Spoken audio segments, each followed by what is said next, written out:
kakulangan daw sa ano, sa Oras. oras, no?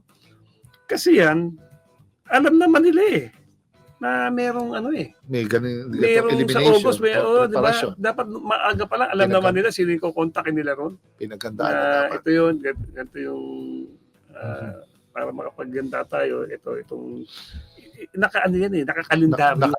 Yan eh. Nakakalendaryo yan. Di ba? All of a sudden, hindi. Mhm. Itoon daw sa bansa, sila lang ito. Wala silang gagawin kundi perfectin yung triangle with the variations, with tweaks ni Coach Tim Cone. Sa kanila, sa offense, sa defense, kailangan mo makita yung nilalaro nung kalaban din eh. Di ba? At malaking tulong din. Kasi iba yung, para iba yung nag-iinsayo kayo na nagbabantayan ka ng kapwa mo na PBA player kasi nasana yan sa PBA na style. O, di ba?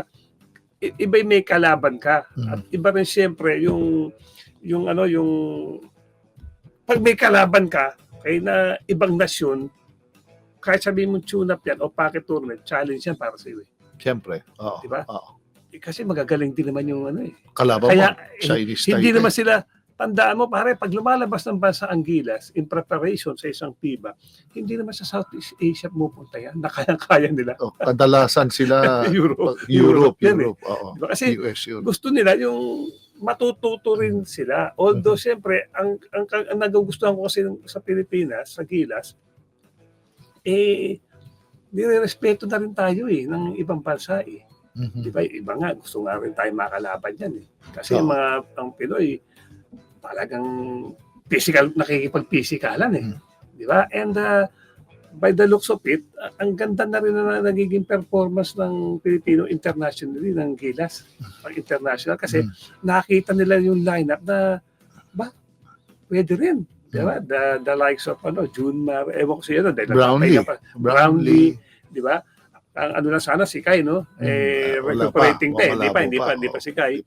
At pero marami ngayon, siyempre meron silang mga pupuno ang mga slots dito na bakit iba may mga bago ang inclusions eh. Yes, kailangan nila yung exposure.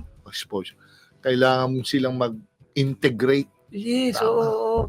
Ngayon, kung same lineup na dati pa lang, ang papalitan mo na si Kai Soto at yung same yun, baka pwedeng, pero hindi pa rin eh.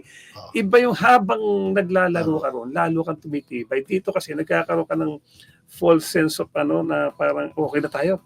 Kasi ito naman nakakalaban mo eh.